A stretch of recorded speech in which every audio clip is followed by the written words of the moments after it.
तो बेटा अब हम देखते हैं कुछ न्यूमेरिकल्स बेस्ड ऑन कंसंट्रेशन। बेटा ये एनसीईआरटी का सेकंड एग्जाम्पल है जो कहता है कि डीकॉम्पोजिशन N2O5 का CCl4 में 318 केल्विन टेम्परेचर पे स्टडी किया गया और मॉनिटर की गई कॉन्सेंट्रेशन N2O5 की सॉल्यूशन के अंदर। कहते हैं इनिशियली कॉन्सेंट्रेशन N2O5 की 2.33 मोल पर लीटर है और 184 मिनट्स के बाद ये कॉन्सेंट्रेशन कम होके 2.08 मोल पर लीटर आ गई। कहते हैं the reaction takes place according to this equation. आप देख सकते हैं बेटा इस हिसाब से रिएक्शन जो है वो हो रही है। वो कहते हैं कि एवरेज रेट निकालिए रिएक्शन का in terms of hours, minutes and seconds, and what is the rate of production of NO2 during this period। तो बेटा इस क्वेश्चन के एक तरीके से दो पार्ट हो गए, एक ये हो गया पार्ट और दूसरा पार्ट जो है हमारा कौन सा आ जाएगा, बी पार्ट आ जाएगा, राइट। तो अब जरा देखते हैं बेटा रेट ऑफ रिएक्शन कैसे निकालते हैं। हर टाइम फ्रेम के अंदर निकालना है बेटा, हमको आवर्स में भी निकालना है, हमको मिनट्स में भी निकालना है और हमको सेकंड्स में भी निकालना है। तो बेटा सबसे पहले हम निकालते हैं एवरेज रेट। एवरेज रेट बेटा क्या हो जाएगा, N2O5 के बारे में दे रखा है तो नेगेटिव बेटा 1/2 change in concentration of N2O5 upon change in time. Sorry delta का साइन आएगा बेटा, ये कितना आ जाएगा 1/2 फाइनल कॉन्सेंट्रेशन N2O5 की minus initial upon change in time. बेटा फाइनल कॉन्सेंट्रेशन अगर आप N2O5 की देखें तो बेटा वो 2.08 है, 2.08 माइनस इनिशियल कॉन्सेंट्रेशन जो है बेटा वो कितनी है 2.33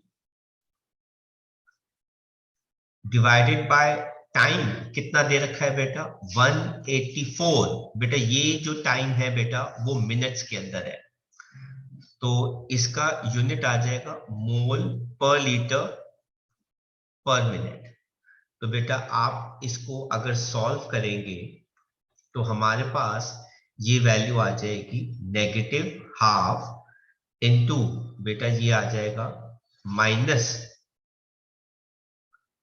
0.25 अपॉन 184। आप बेटा इसको सॉल्व करेंगे तो नेगेटिव से नेगेटिव बेटा कैंसिल हो जाएगा और 0.25 डिवाइडेड बाय 2 इंटू 184 आप सॉल्व करेंगे, आपका आंसर जो है बेटा वो किस में आ जाएगा। लेट्स सपोज अगर हमारा आंसर जो है x आया तो वो आ जाएगा मोल पर लीटर पर मिनट के अंदर। लेकिन उन्होंने बोला है कि बेटा आपको इसी आंसर को आवर्स में भी निकालना है और बेटा सेकंड्स में भी निकालना है। सिंस बेटा टाइम जो है वो नीचे आ रहा है ना, डिनोमिनेटर में आ रहा है, तो बेटा अगर आपको आंसर चाहिए इन आवर्स, ठीक है, अगर आपको आंसर जो है बेटा किसमें चाहिए, आवर्स में चाहिए, तो बेटा आप इसी को x को मल्टीप्लाई बाय क्या कर देंगे बेटा 60। तो बेटा ये आपका आंसर जो है वो किस में आ जाएगा, आवर्स में आ जाएगा। तो आप इसको कैसे लिखेंगे बेटा, जो भी आपका आंसर आएगा वो आ जाएगा मोल पर लीटर पर आवर। और अगर आपको यही आंसर बेटा सेकंड्स में चाहिए तो बेटा x की वैल्यू को डिवाइडेड बाय 60 कर देंगे तो बेटा आपका आंसर जो है वो किस में आ जाएगा, मोल पर लीटर पर सेकंड में आ जाएगा। तो आपके पास यहाँ पे 3 आंसर आ जाएंगे, ठीक है, X Y and Z depending upon उन्होंने किस बिहाफ पे हमसे पूछा है। ये सिर्फ ए पार्ट का बेटा आंसर है, बी पार्ट हम अभी इसके बाद कंटिन्यू करेंगे। तो बेटा जरा कोई बच्चा मुझे बताएगा कि x की वैल्यू कितनी आ रही है बेटा, जैसे आप लोग अभी बता रहे हैं मुझे, ये आ रहा है 6.79 इंटू 10⁻⁻⁴ जो आप लोगों ने मुझे बताया। आप इसी x को बेटा इंटू 60 कर देंगे, आंसर आवर्स में आ जाएगा, और इसी x को डिवाइडेड बाय 60 कर देंगे बेटा, तो आंसर जो है वो मोल पर सेकंड में आ जाएगा। किसी ने निकाला है बेटा आवर्स में एंड सेकंड्स में?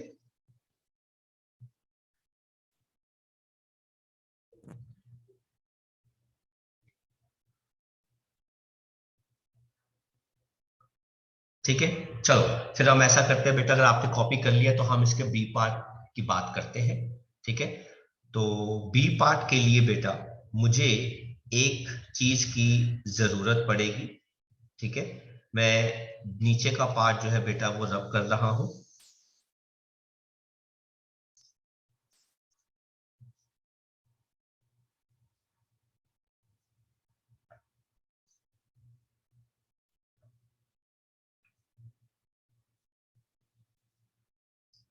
अब देखिए बेटा, बी पार्ट क्या कहता है? बी पार्ट कहता है what is the rate of production of NO2 during this time period. अच्छा बेटा, अगर मैं इस रिएक्शन के लिए ओवरऑल रेट लिखता हूं तो बेटा मैं क्या लिखता हूं, minus half of average rate with change in concentration of NO2 upon change in time which is equivalent to बेटा NO2 की अगर हम कंपैरिजन करें तो बेटा यहां पर एक छोटी सी प्रॉब्लम है कि ये reaction is suppose to be balance, जो शायद मैंने नहीं करी।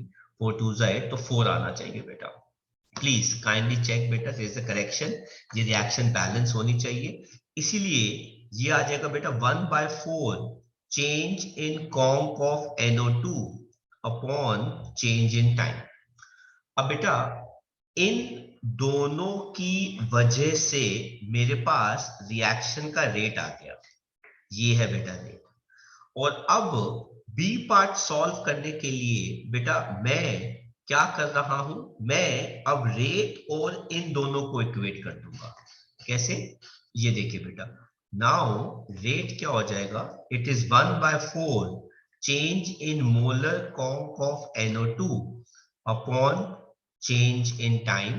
तो बेटा rate of production of NO2 with respect to time कितना आ जाएगा बेटा, 4 times into जो रेट आया हमारा, तो बेटा 4 into रेट की वैल्यू ये है, इट इज 6.79 into 10⁻⁻⁴। आप सॉल्व कर दोगे मल्टीप्लाई करके तो बेटा ये आंसर आ जाएगा मोल पर लीटर पर मिनट के अंदर, जो हमारे स्टैंडर्ड यूनिट है हमने उसी में ही सॉल्व कर लिया। मैंने आपको बेटा लेक्चर में बताया था पहले कि रेट जो है बेटा वो किसी भी रिएक्टेंट या किसी भी प्रोडक्ट के लिए बेटा इक्वेट किया जा सकता है। तो पहले मैंने रेट को N2O5 के साथ इक्वेट करके रेट की वैल्यू निकाल ली, और दूसरे पार्ट में मैं क्या कर रहा हूं, रेट को अब प्रोडक्शन ऑफ NO2 के साथ इक्वेट करके बेटा मैं क्या निकाल रहा हूं, प्रोडक्शन ऑफ NO2 कितना होगा विद रिस्पेक्ट टू टाइम, और बेटा वही वैल्यू को मैंने मल्टीप्लाई करके आंसर निकाल दिया। तो आप बी पार्ट को कॉपी कर सकते हैं, फिर हम आगे देखेंगे। तो बेटा ये मल्टीप्लाई करके कितना आ रहा है, 27.16 into 10⁻⁻⁴. So this is the answer to B part, that is rate of production of NO2 during this time period. तो बेटा अगर आप लोगों ने कॉपी कर लिया तो क्या मैं इस सब को हटा के आगे बढ़ सकता हूं? Yes. ठीक है बेटा, मैं ये डिलीट कर रहा हूं सारा, and let us do next question. ये है बेटा इन टेक्स्ट का फर्स्ट क्वेश्चन। कहते हैं एक रिएक्शन है जिसके अंदर रिएक्टेंट प्रोडक्ट दे रहा है, कॉन्सेंट्रेशन रिएक्टेंट की changes from this to this. बेटा इसका मतलब है this is the initial concentration and this is the final concentration in 25 minutes, मतलब दिस इज द टाइम। कहते हैं calculate the average rate using units both in minutes and in seconds. तो बेटा अब आपके पास रिएक्शन का रेट क्या हो जाएगा बेटा, rate is equal to negative change in molar count of reactant upon change in time, negative concentration final minus concentration initial upon change in time, negative final concentration is 0.2 minus initial concentration is 0.3 upon time, बेटा कितना आ गया 25। आप इसको solve करेंगे तो ये बन जाएगा 0.01 अपॉन 25, और अगर आप इसको सॉल्व कर लेंगे तो बेटा ये जो रेट की वैल्यू आपके पास आएगी ये किस में आएगी, मोल पर लीटर पर मिनट के अंदर। जब आप इसी रेट को, लेट्स सपोज ये वैल्यू कितनी आती है बेटा x, अगर आप इसी वैल्यू x को 60 से डिवाइड कर दोगे तो बेटा यही रेट क्या आ जाएगा, मोल पर लीटर पर सेकंड के अंदर आ जाएगा। तो आपने मिनट्स को बेटा किस में कन्वर्ट कर दिया, सेकंड्स में। तो this is how you can solve this question. बच्चों ने x की वैल्यू सॉल्व करके हमको बताई है 0 पॉइंट, कितने जीरो आएंगे, 4 बार, 1 2 3 4 एंड देन 4। आप इसको ऐसे भी लिख सकते हो 4 into 10 to the power -5 मोल पर लीटर पर मिनट। और इसी 4 को अगर आप बेटा 60 से डिवाइड कर देते हो तो बेटा आपका आंसर बाय आ जाएगा 0.06 into 10⁵. तो 0 तो 3 बार आएगा ना, 0.06 into 10 to the power -5। तो बेटा अगर आप इसको अरेंज करते हो तो 6 into 10 to the power -7 ये आ जाएगा बेटा मोल पर लीटर पर सेकेंड। 6 करके आंसर आ जाएगा। तो बेटा आप 6.6 करके भी इसको लिख सकते हैं क्योंकि वो 4 से ही डिवाइड होता रहेगा बेटा। तो आई होप अगर आपने बेटा कॉपी कर लिया तो क्या हम आगे बढ़ सकते हैं बेटा।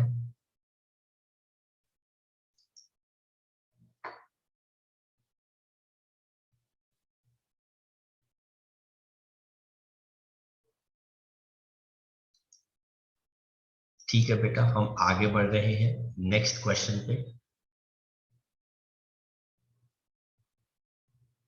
एक बार इसको भी चेक कर लेना बेटा, ये -7 की जगह -6 आ रहा है। ठीक है। देन बेटा कौन कौन से ऐसे फैक्टर्स हैं जो हमारी रिएक्शन के रेट को अफेक्ट कर सकते हैं बेटा, factors which can affect rate of the reaction. अब देखो बेटा, पहला है कॉन्सेंट्रेशन में रिएक्टेंट की अगर चेंज आएगा तो बेटा हमारा रेट अफेक्ट हो सकता है। टेम्परेचर बदलने पर रेट अफेक्ट हो सकता है। कैटलिस्ट का इस्तेमाल करने पर रेट अफेक्ट हो सकता है। किस टाइप का रिएक्टेंट आपने लिया है उस पर भी डिपेंड करता है रेट। रिएक्टेंट का सरफेस एरिया कितना अवेलेबल है रिएक्शन के लिए उस पर भी डिपेंड करता है रेट। और अगर बाय चांस कोई रेडिएशन हो, सनलाइट हो या इलेक्ट्रोमैग्नेटिक वेव्स हो तो कैसे रेट जो है वो बदल सकता है। ये 6 फैक्टर्स होते हैं बेटा जिनके ऊपर हमारा रिएक्शन की स्पीड, रिएक्टेंट का जो रेट है बेटा वो डिपेंड करता है। लेकिन हमारे कोर्स में पहला, दूसरा और ये बेटा कौन सा फैक्टर है बेटा, तीसरा फैक्टर है। फोर्थ, फिफ्थ और सिक्स्थ फैक्टर जो है बेटा वो हम इस साल नहीं पढ़ेंगे। तो शुरुआत करते हैं बेटा सबसे पहले फैक्टर के साथ, जिसको हम कहते हैं बेटा इफेक्ट ऑफ कॉन्सेंट्रेशन। वो कहते हैं गिवन टेम्परेचर पर किसी भी रिएक्शन के लिए जो रेट होता है वो डायरेक्टली प्रोपोर्शनल होता है मोलर कॉन्सेंट्रेशन रिएक्टिंग स्पीशीज की रेज टू द पावर उनके स्टोइशियोमेट्रिक कोफिशिएंट्स क्या है बेटा।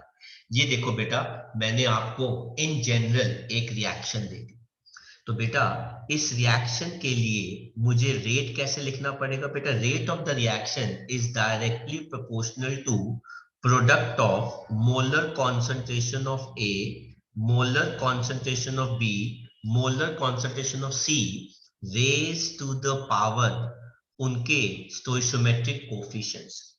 सारे रिएक्टेंट्स जो है बेटा वो आते हैं, एंड अगर आप प्रोपोर्शनैलिटी साइन हटाते हो तो बेटा यहां पर क्या आता है के, जिसको हम क्या कहते हैं बेटा रेट कांस्टेंट, है ना।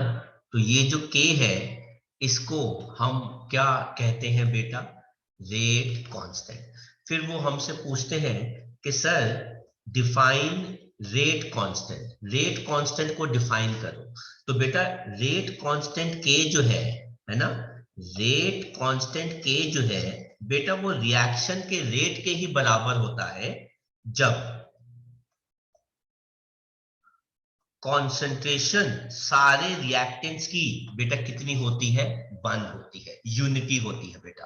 तो अगर मेरे से कोई पूछता है कि सर डिफाइन रेट कांस्टेंट के, तो बेटा रेट कांस्टेंट के जो है वो रिएक्शन का रेट ही होता है जब मोलर कॉन्सेंट्रेशन सारे रिएक्टेंट्स की बेटा कितनी होती है, 1 होती है। तो यहां से हमारे पास रेट कांस्टेंट की डेफिनेशन जो है वो आ जाती है। तो मैं आपको ये हटा के दोबारा इन चीजों को बेटा एक्सप्लेन करता हूं। ये देखो नाउ मेरे से उन्होंने पूछा कि भाई रेट लिखो रिएक्शन का, तो रिएक्शन का रेट क्या हो जाएगा, it is directly proportional to molar concentration of all the reactants raise to the power उनके स्टोइशियोमेट्रिक कोफिशिएंट्स। और अगर आप प्रोपोर्शनैलिटी साइन हटाते हो तो बेटा ये क्या आता है के, बेटा के को हम क्या कहते हैं रेट कांस्टेंट कहते हैं। डिफाइन करो, कहते हैं ये रिएक्शन का रेट ही होता है जब मोलर कॉन्सेंट्रेशन रिएक्टेंट की बेटा कितनी ली जाती है बेटा, 1 ली जाती है बेटा। अगर आप ए की कॉन्सेंट्रेशन, बी की कॉन्सेंट्रेशन, सी की कॉन्सेंट्रेशन अगर 1 ले लोगे तो बेटा रेट जो है वो के बराबर ही आ जाता है बेटा। इसे कहते हैं रेट कांस्टेंट। तो बेटा नेक्स्ट हमारा पार्ट आता है कि सर फिर रेट कांस्टेंट और रेट में डिफरेंस क्या है। वो कहते हैं रेट कांस्टेंट में और रिएक्शन के रेट में डिफरेंस क्या है बेटा। कहते हैं रेट कांस्टेंट जो है वो कांस्टेंट ऑफ प्रोपोर्शनैलिटी होता है, जो किसके बराबर होता है, रेट के बराबर ही होता है जब कॉन्सेंट्रेशन सारे रिएक्टेंट्स की कितनी होती है, 1। लेकिन रेट कैसे निकालते हैं बेटा, रेट निकालते हैं change in molar concentration of reactant, है ना। रेट कैसे निकालते हैं, change in molar concentration of reactant upon change in time. Rate ऐसे निकालते हैं, रेट कांस्टेंट रेट के बराबर ही होता है। तो रेट कांस्टेंट जो होता है वो रेट के बराबर ही होता है जब रिएक्टेंट की कॉन्सेंट्रेशन कितनी होती है, 1। अच्छा, रेट कांस्टेंट की वैल्यू इंडिपेंडेंट होती है कि रिएक्टेंट कितना है, लेकिन हाँ किस पे डिपेंड करती है, टेम्परेचर पे डिपेंड करती है। और बेटा रेट की वैल्यू डिपेंड करती है उस टाइम पर रिएक्टेंट की कॉन्सेंट्रेशन कितनी बची है। आई रिपीट, रेट कांस्टेंट की वैल्यू रिएक्टेंट की कॉन्सेंट्रेशन पे डिपेंड नहीं करती, वो टेम्परेचर पे डिपेंड करती है। लेकिन रेट अगर आपको निकालना हो तो आपको पता होना चाहिए कि उस टाइम पर रिएक्टेंट कितना बचा है, लेफ्ट है। रेट कांस्टेंट का यूनिट क्या होता है बेटा? वो डिपेंड करता है कि आपने रिएक्टेंट कौन कौन सा और कितना लिया है। लेकिन रेट का यूनिट क्या होता है बेटा? मोल पर लीटर पर टाइम। टाइम बेटा day, years, second, minutes, hours, किसी में भी हो सकता है।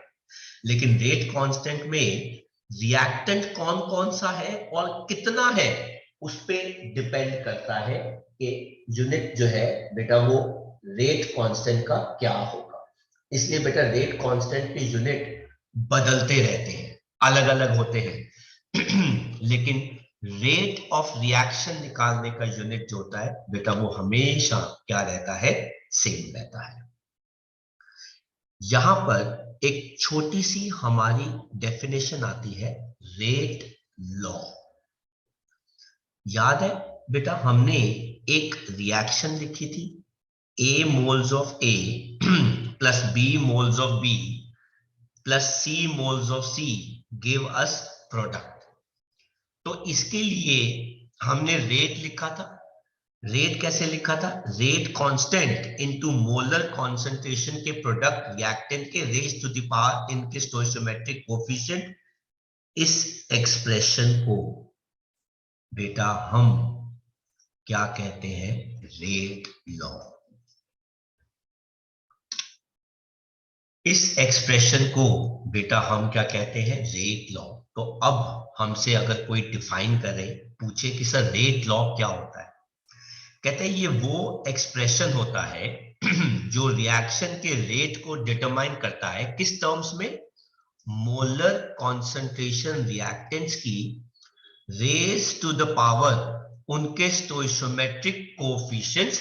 लेकिन लेकिन लेकिन याद रखना कि ये रेट लॉ वो होना चाहिए जिसको हम एक्सपेरिमेंटली डिटरमाइन करें या निकालें या कैलकुलेट करें। ये वाला जो रेट लॉ है, ये वाला रेट लॉ एक्सपेरिमेंटल नहीं है, क्योंकि मुझे क्या पता ये रिएक्शन कौन है?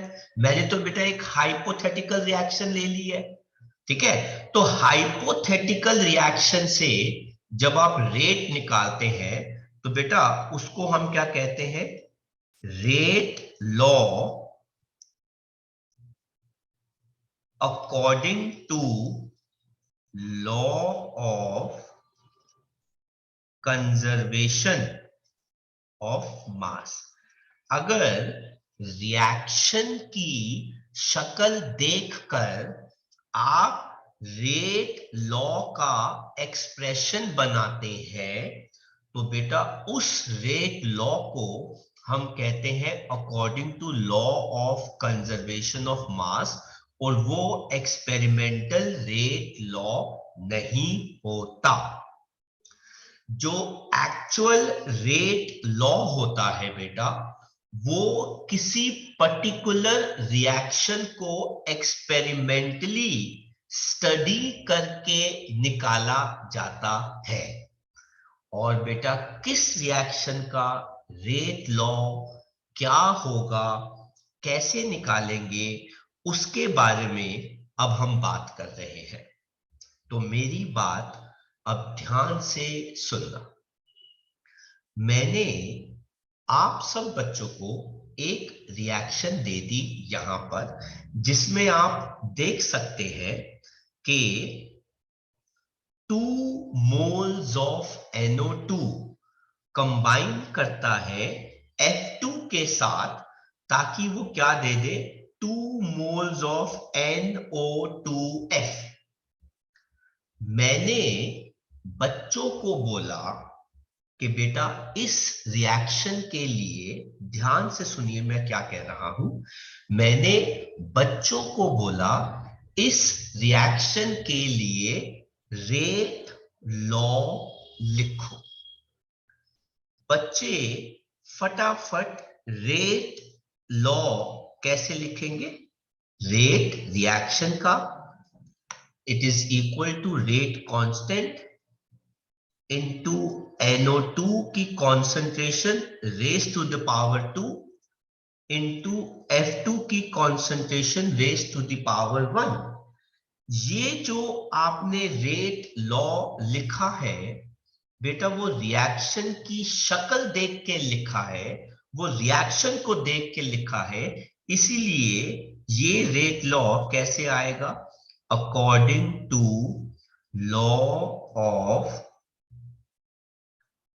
Conservation of mass. तो दुनिया को लगता है कि बच्चों को लगता है कि जब आप कंटेनर में NO2 डालोगे और F2 डालोगे तो दो मॉलिक्यूल NO2 के एक मॉलिक्यूल F2 के साथ कंबाइन करेगा, रिएक्ट करेगा, इसीलिए आपने ये वाला रेट लॉ लिख दिया और दुनिया को बता दिया। पर बेटा एक्सपेरिमेंटली, असलियत में ऐसा नहीं होता।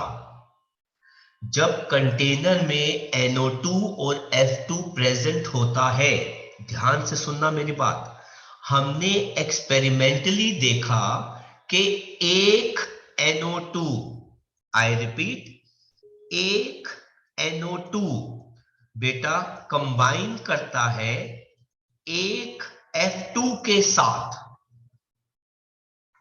और तब रिएक्शन बेटा शुरू होती है।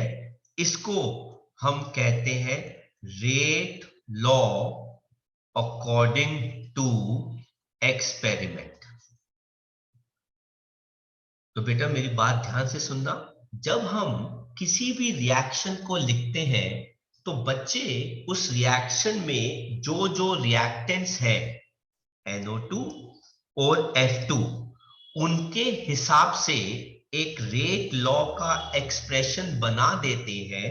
तो बेटा वो जो रेट लॉ का एक्सप्रेशन आप रिएक्शन को देखकर बनाओगे, वो रेट लॉ एक्सप्रेशन होता है according to law of conservation of mass, जो 99% केसेस में एक्चुअल रेट लॉ से मैच नहीं करता।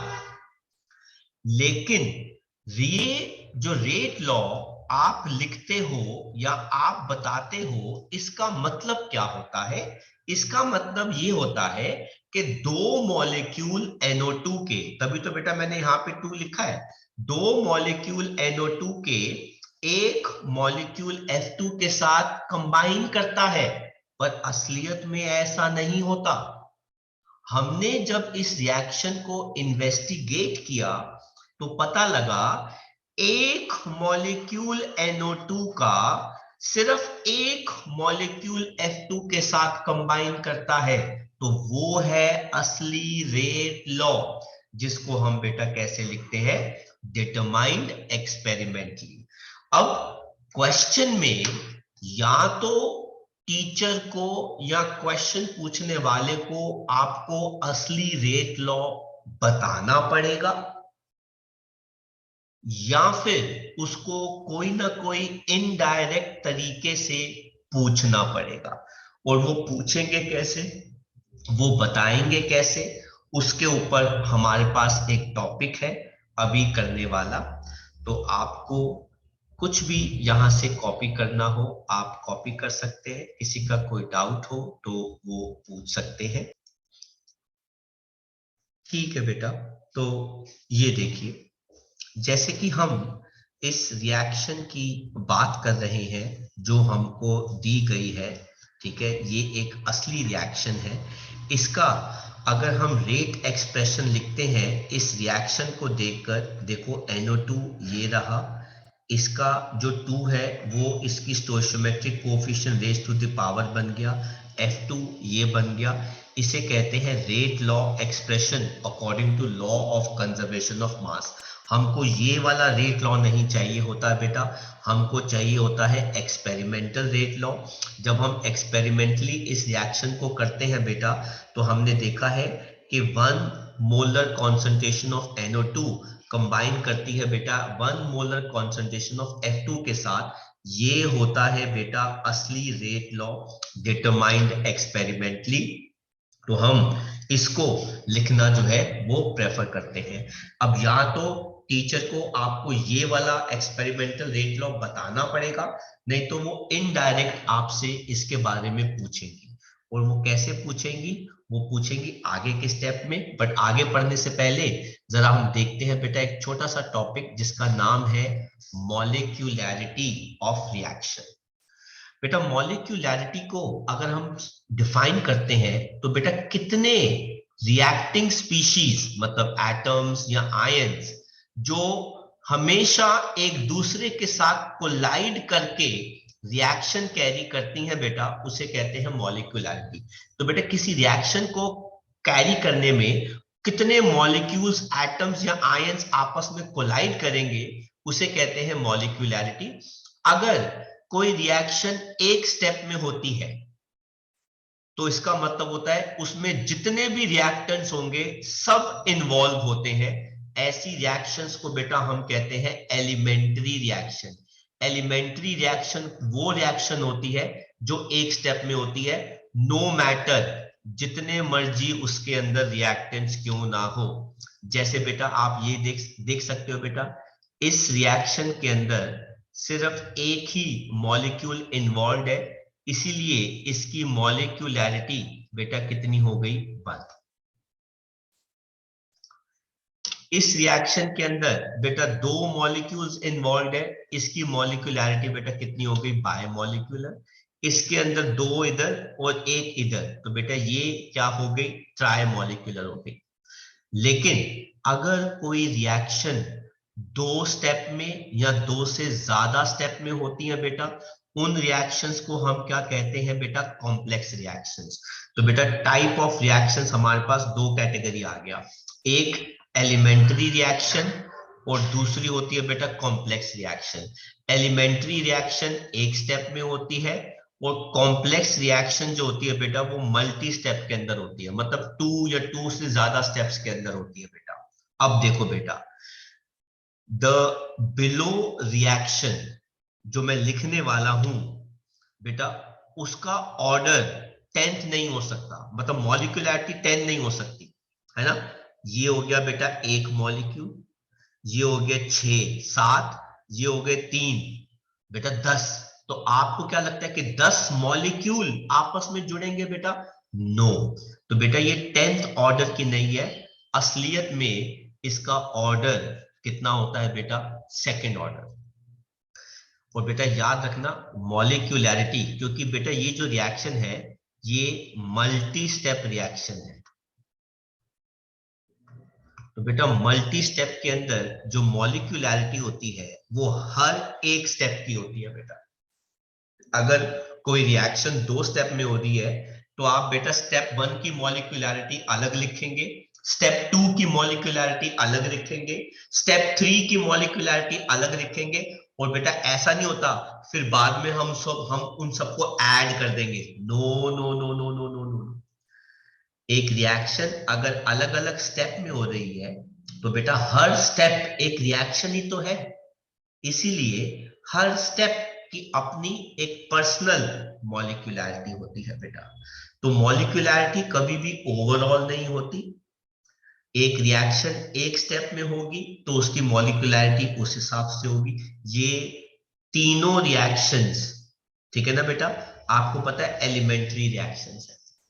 ये सारी रिएक्शंस एक ही स्टेप में होती हैं। All take place in 1 step. तो बेटा किसी के एक स्टेप में एक ही मॉलिक्यूल इन्वॉल्व है, किसी का एक ही स्टेप में 2 मॉलिक्यूल इन्वॉल्व है, किसी का एक ही स्टेप में 3 मॉलिक्यूल इन्वॉल्व है। लेकिन नीचे वाली जो रिएक्शन है बेटा ये एक कॉम्प्लेक्स रिएक्शन है। तो बेटा ये अलग अलग स्टेप में होगी, तो बेटा आपको अलग अलग स्टेप की मॉलिक्यूलैरिटी निकालनी होगी। तो बेटा मॉलिक्यूलैरिटी हमेशा हर स्टेप की होती है। एंड ये मत करना कि बाद में आप सबके स्टेप की मॉलिक्यूलैरिटी को ऐड कर दो। No, that is absolutely wrong. Molecularities में मॉलिक्यूल की हर स्टेप की बेटा मॉलिक्यूलैरिटी ऐड नहीं होती। इसीलिए बेटा मल्टी स्टेप रिएक्शन के अंदर अगर आपको रिएक्शन का रेट डिटरमाइन करना होता है बेटा, वेरी वेरी इंपॉर्टेंट, सर मैं कैसे पहचानूंगा कि इतने सारे स्टेप के अंदर कौन सा मेन स्टेप है रिएक्शन का? तो बेटा आपकी नजर कहां जानी चाहिए? स्लोएस्ट स्टेप के अंदर।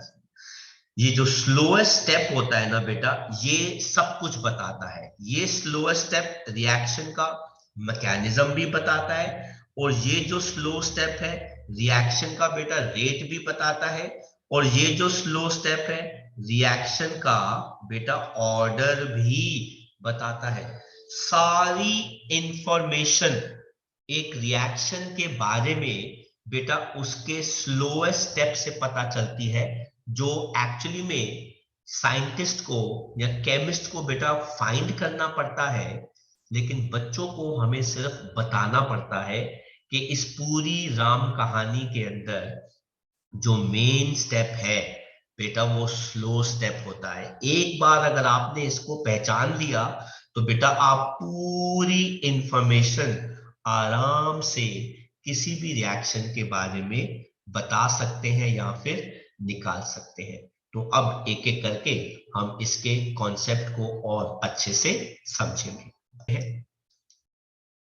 तो बेटा अब हम देखते हैं कैसे आप किसी भी रिएक्शन का रेट, एक्सपेरिमेंटल रेट या उसका ऑर्डर या रिएक्शन की स्पीड जो है वो निकालते हैं बेटा। तो बेटा इसके लिए हमको किसी रिएक्शन का बेटा क्या पढ़ना पड़ता है? मैकेनिज्म। अच्छा बेटा मैकेनिज्म कैसे होता है जरा ध्यान से देखो। मैंने आपके सामने बेटा ये एग्जांपल रखा, ये रिएक्शन रखी बेटा, ठीक है। अच्छा इस रिएक्शन के लिए बेटा मैं ये वाला रेट लिख रहा हूं जिसकी कोई जरूरत नहीं है। Rate is equal to rate constant into NO2 raise to the power 2 into F2। अच्छा ऐसा अगर आप रेट लिखते हो तो बेटा वो किसके हिसाब से हो गया? According to law of conservation of mass, ठीक है। तो बेटा ये जो रेट है ये according to law of conservation of mass हो गया।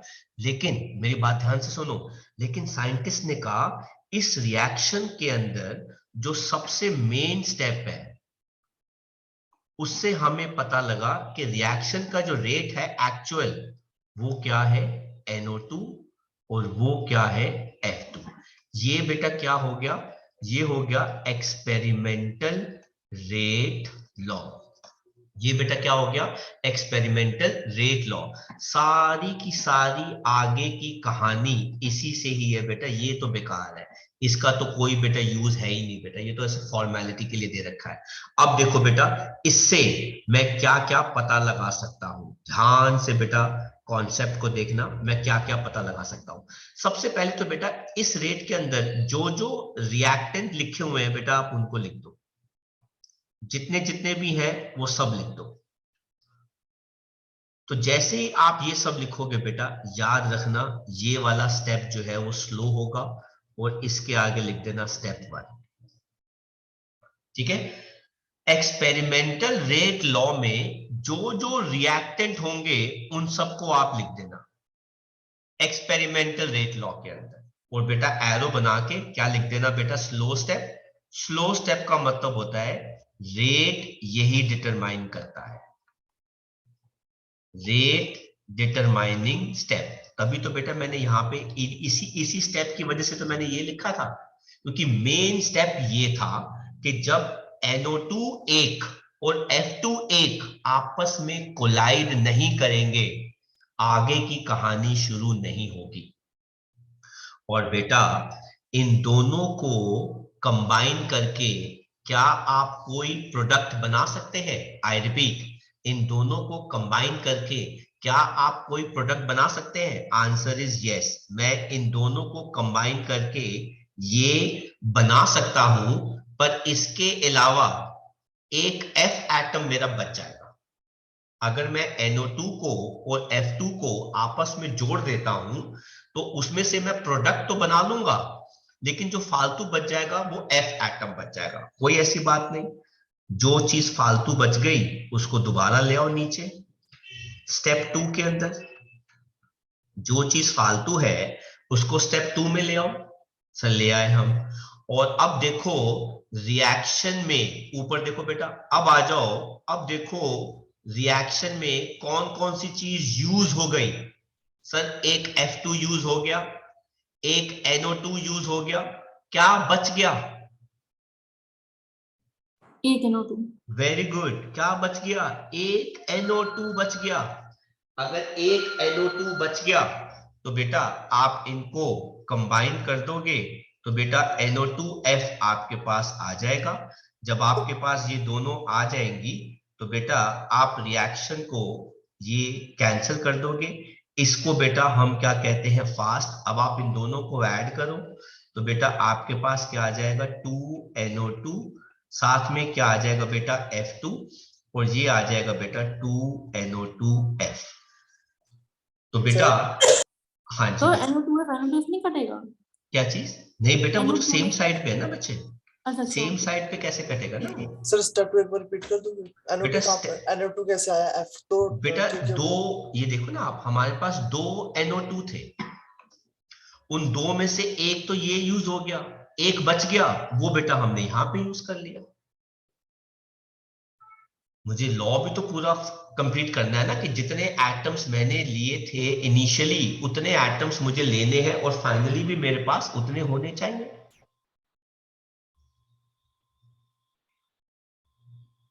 तो दिस इज द कॉन्सेप्ट। अब या तो टीचर को या एग्जाम के अंदर बेटा क्या होगा, या तो आपको ये दोनों दे रखे होंगे और इन दोनों से आपको रेट निकालना होगा और रिएक्शन बतानी होगी, या फिर आपको रिएक्शन और रेट दे रखे होंगे, आपको बेटा ये 2 स्टेप बताने होंगे।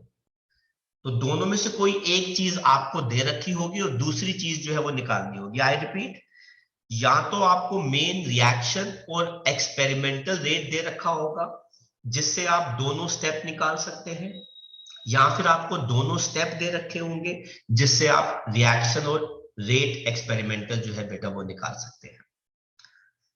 तो एक दूसरे मतलब आप वो आपको इसका इनकम्प्लीट वर्जन जो है वो नहीं दे सकते, वो पॉसिबल ही नहीं है। बट मेजरली आता क्या है? रिएक्शन दे रखी होती है, रेट दे रखा होता है, और बेटा दोनों स्टेप निकालो। जब भी आप स्लो स्टेप लिखोगे बेटा, आपने ऑर्गेनिक में भी बड़ी बार इसका इस्तेमाल किया हुआ शब्द का स्लो स्टेप। बेटा तभी तो कहते हैं स्लो स्टेप जो होता है वो रिएक्शन को रेट डिटरमाइन करता है। अगर आपको याद हो SN1 SN2, nucleophilic first order, nucleophilic second order reaction, rate determining step. तो बेटा वो जो न्यूक्लियोफिलिक का फर्स्ट ऑर्डर सेकंड ऑर्डर जो होता है बेटा, वो मैकेनिज्म के बिहाफ से ही निकाला जाता है ना। तो जैसे 1 आता है तो बेटा ये 2 स्टेप के अंदर होती है, और जहां पे 2 आता है तो बेटा ये रिएक्शन 1 स्टेप के अंदर होती है। तो बेटा ये 2 आ रहा है, इसका मतलब है दोनों रिएक्टेंट इन्वॉल्व हो रहे हैं, और इसके अंदर बेटा मेन एक ही रिएक्टेंट इन्वॉल्व होगा। मेन जो कहानी है वो एक ही रिएक्टेंट के बिहाफ की है बेटा। तो यहां से बेटा आपका कॉन्सेप्ट निकलता है, आप इसको कॉपी कर लीजिए, फिर हम और इसके एग्जाम्पल जो है स्टडी करेंगे।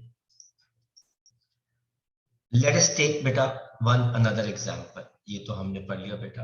अब ये देखो बेटा, ये एक रिएक्शन है जिसके अंदर बेटा हमको इस बार क्या दे रखा है? 2NO2 4H2 gives NO2 and water। और बेटा इसका जो एक्सपेरिमेंटल रेट लॉ है ये दे रखा है बेटा, एक्सपेरिमेंटल रेट लॉ। बेटा वो ये दे रखा है। तो बेटा इसके लिए मैकेनिज्म कैसे निकालेंगे? ये देखिए बेटा, स्टेप 1, जो जो रेट के एक्सपेरिमेंट में दे रखा है बेटा वो सब आप यूज कर लो। 2 NO2 दे रखे हैं तो बेटा मैंने 2 यहां लिख दिया, NO2 लिख दिया, और एक हाइड्रोजन दे रखा है बेटा वो मैंने ऐसे लिख दिया। अब जो आपने रेट को देखकर स्टेप लिखा है तो बेटा आप क्या लिखेंगे? Slow step. और बेटा स्लो स्टेप जो होता है बेटा वो क्या होता है? Rate determining step. ठीक है। अब इस रिएक्टेंट से कौन कौन से प्रोडक्ट बना सकते हैं? N2 बन सकता है, यस आप बना दो। अच्छा, पानी बन सकता है? यस, एक पानी बन सकता है। अगर मैं एक पानी बना देता हूं तो मेरे पास फालतू में 3 ऑक्सीजन एटम रह जाते हैं। कोई ऐसी बात नहीं है, इनको आप रिएक्शन में दोबारा ले लो। जो चीज नहीं चाहिए प्रोडक्ट में आप उसको वापस ले लो। ये देखो, मैंने 3 ऑक्सीजन वापस ले ली क्योंकि ये तो है ही नहीं प्रोडक्ट के अंदर। तो बेटा ये हो गया फास्ट। अब आप देखो बेटा, 2 NO2 मैं यूज कर चुका हूं यहां पर, 4 H2 में से 1 H2 मैं यूज कर चुका हूं, 3 H2 मेरे अभी भी रह गए। तो बेटा ये क्या दे देंगे, 3 H2O। अब मैं इसको अगर ऐड कर दूंगा तो देखो मेरी फाइनल रिएक्शन जो है वो ऊपर वाली आ जाएगी। ये कैंसिल हो गया, ये कैंसिल हो गया। इन तीनों को अगर मैं ऐड करूंगा तो 2 NO2 4 H2 gives N2 plus 4 H2O। तो ये देखो बेटा, इन दो चीजों से मैंने रिएक्शन के दोनों स्टेप निकाल दिए। मुझे रेट डिटरमाइनिंग स्टेप भी पता चल गया, जो स्लो है, जो फास्ट स्टेप है मुझे वो भी पता चल गया, और मैं दोनों को ऐड करूंगा तो मेरे पास फाइनल आंसर आ जाएगा। सिंपल। तो बेटा अब हम नेक्स्ट पार्ट देखते हैं इसका। ये देखिए बेटा, third reaction, NO2 combines with carbon monoxide to give NO and carbon dioxide। इसके लिए हमारा एक्सपेरिमेंटल रेट लॉ बेटा ये आता है।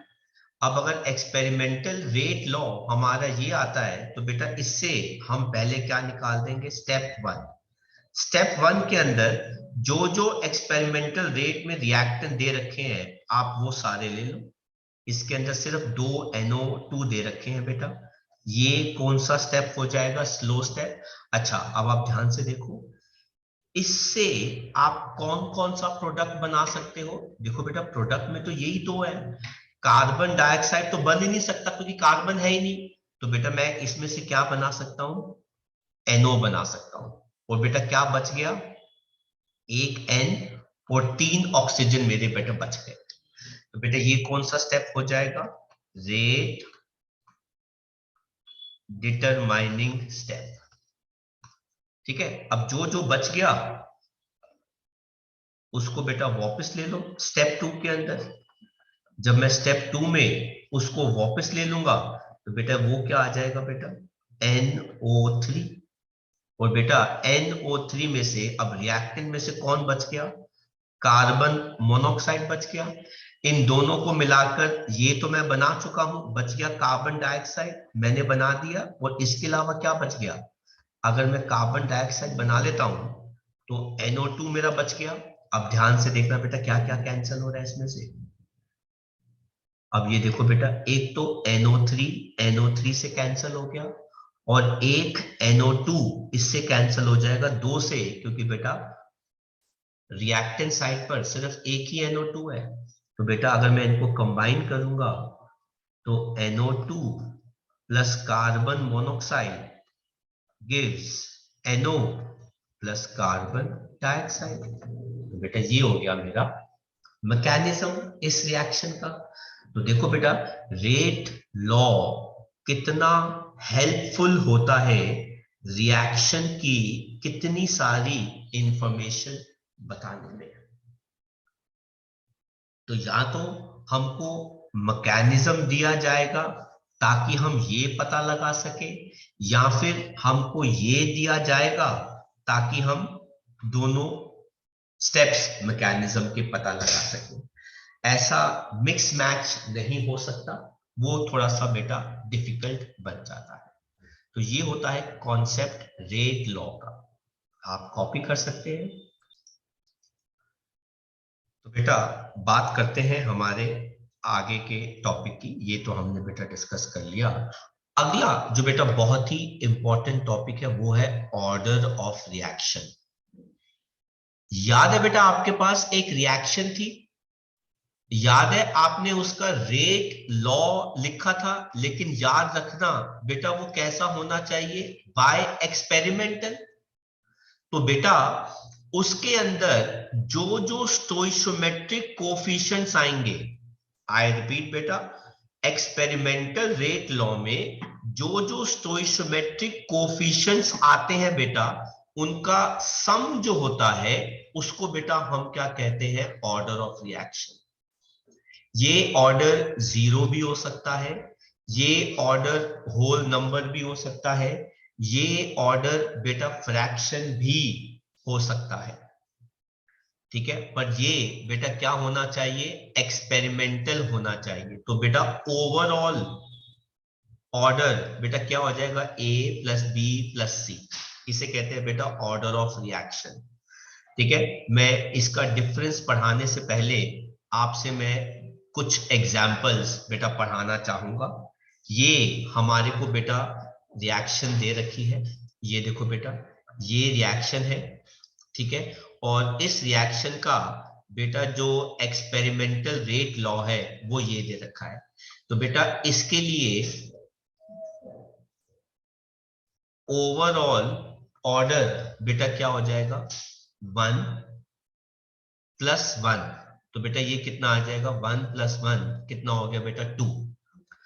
अगर वो पूछे बेटा order with respect to NO2, तो बेटा वो कितना हो जाएगा, 1। Order with respect to F2, तो बेटा वो कितना हो जाएगा, 1। अगर आप इंडिविजुअल रिएक्टेंट के हिसाब से निकाल रहे हैं तो बेटा वो 1 आ गया, 1 आ गया। अगर आप ओवरऑल निकाल रहे हैं तो बेटा उनको आप क्या कर देंगे, ऐड कर देंगे। ऐसे ही बेटा अगर हम दूसरे केस में एग्जांपल लें बेटा, वो ये देख सकते हैं। तो बेटा ये हमारी रिएक्शन हो गई, ये हमारा एक्सपेरिमेंटल रेट लॉ हो गया। इसका ओवरऑल ऑर्डर बेटा कितना आ जाएगा, 2 प्लस 1, तो बेटा कितना आ गया, दैट इज 3। लेकिन अगर हम पूछें कि भाई what is the order with respect to NO2, तो बेटा वो क्या आ जाएगा, 2। And what is the order with respect to hydrogen, बेटा वो कितना आ जाएगा, 1, ठीक है। ऐसे ही बेटा हमारे पास एक और इक्वेशन यहाँ पे दे रखी है बेटा, जिसका रेट लॉ एक्सपेरिमेंटल दे रखा है बेटा। रिएक्शन कहां पे है बेटा, यहां पर है। तो अगर मेरे से कोई पूछे what is the overall order, तो बेटा ओवरऑल ऑर्डर इज 2, क्योंकि यहां पे ये आ रहा है। अगर मेरे से पूछे कोई what is the order with respect to NO2, तो बेटा वो क्या आ जाएगा, 2। लेकिन बेटा इसके अंदर कार्बन मोनोक्साइड भी तो है, तो what is the order with respect to carbon monoxide, तो बेटा वो कितना आ जाएगा, 0 आ जाएगा। मतलब इस रिएक्शन के अंदर कार्बन मोनोक्साइड होने के बावजूद बेटा उसकी कोई वैल्यू नहीं है, उसका कोई उससे कोई फर्क नहीं पड़ता रिएक्शन के अंदर। फर्क किससे पड़ता है बेटा, NO2 से पड़ता है। उसका ऑर्डर जो है बेटा वो कितना आ रहा है, 2 आ रहा है। तो ओवरऑल भी 2 है, NO2 के रिस्पेक्टिव भी 2 है, और कार्बन मोनोक्साइड के रिस्पेक्टिव जो है बेटा वो क्या आ रहा है, 0 ऑर्डर आ रहा है बेटा। तो बेटा इस कॉन्सेप्ट को हम क्या कहते हैं, ऑर्डर ऑफ रिएक्शन। तो बेटा ये हमको खुद एक्सपेरिमेंटल रेट लॉ से डिटरमाइन करना पड़ता है। कॉपी कर लीजिए आप। तो बेटा अब आप देख सकते हैं कि सर ऑर्डर ऑफ रिएक्शन में और मॉलिक्यूलैरिटी में फर्क क्या है। बेटा ऑर्डर क्या होता है, sum of coefficients of reacting species rate equation के अंदर जो एक्चुअल रेट इक्वेशन होता है बेटा एक्सपेरिमेंटल, उसके अंदर बेटा जो कोफिशिएंट्स होते हैं रिएक्टेंट के साथ उनका सम बेटा क्या देता है, ऑर्डर। लेकिन मॉलिक्यूलैरिटी होती है कितनी रिएक्टिंग स्पीशीज एक सिंपल रिएक्शन के अंदर होते हैं। दूसरा कहते हैं ऑर्डर कैसे पता चलता है, एक्सपेरिमेंटली। मॉलिक्यूलैरिटी कैसे पता चलती है बेटा, थ्योरेटिकली। ऑर्डर फ्रैक्शन भी हो सकता है, 0 भी हो सकता है, लेकिन मॉलिक्यूलैरिटी कभी भी 0 नहीं हो सकती, हमेशा 1 2 3 4 ऐसे ही हो सकती है बेटा। एक मल्टी स्टेप रिएक्शन के अंदर याद रखना जो सबसे स्लो स्टेप होता है वो ही ऑर्डर बताता है, लेकिन मॉलिक्यूलैरिटी में हर स्टेप की मॉलिक्यूलैरिटी होती है। और बेटा ओवरऑल ऑर्डर हम निकाल सकते हैं bye joining all the values in a slow step, लेकिन मॉलिक्यूलैरिटी में कोई भी ओवरऑल मॉलिक्यूलैरिटी वाला कॉन्सेप्ट नहीं होता। आपको हर चीज स्टेप वाइज निकालनी पड़ती है। ये है डिफरेंस बिटवीन ऑर्डर एंड मॉलिक्यूलैरिटी। आया बेटा कॉन्सेप्ट समझ में? Yes sir. तो यहां पर बेटा हमने रिएक्शन का ऑर्डर भी पढ़ लिया, हमने रेट लॉ एक्सप्रेशन वो भी बना लिया, एक्सपेरिमेंटल रेट लॉ हमने वो भी कर लिया। एक्सपेरिमेंटल रेट लॉ से हम रिएक्शंस के मैकेनिज्म को कैसे लिखते हैं बेटा हमने वो भी पढ़ लिया। मैं आपको अभी बता रहा हूं कि ये वाला टॉपिक जो हमने आज पढ़ा है बेटा, जिसमें हमने न्यूमेरिकल्स भी करे हैं कि कॉन्सेंट्रेशन कैसे किसी भी रिएक्शन के रेट को इफेक्ट कर सकती है, कम ज्यादा कर सकती है ये। और बेटा इससे रिलेटेड जो इस क्लास का अगला टॉपिक है, पूरे चैप्टर के अंदर मैं आपको बता दूं कि पूरा चैप्टर का मेजर पोर्शन जो है बेटा वो हमारी नेक्स्ट क्लास और उसके अगली क्लास जो है वो 2 होगी। उसी के अंदर बेटा ये पूरा केमिकल काइनेटिक्स जो है वो समा जाएगा, which is the most important part आपके बोर्ड के पेपर के लिए। तो आज के लेक्चर में बेटा हम इतना ही करेंगे। अगले लेक्चर में बेटा हम कुछ question answers order of reaction पे करेंगे, और जो हमारा मेन टॉपिक है उसको हम शुरू करेंगे integrated rate law method, right.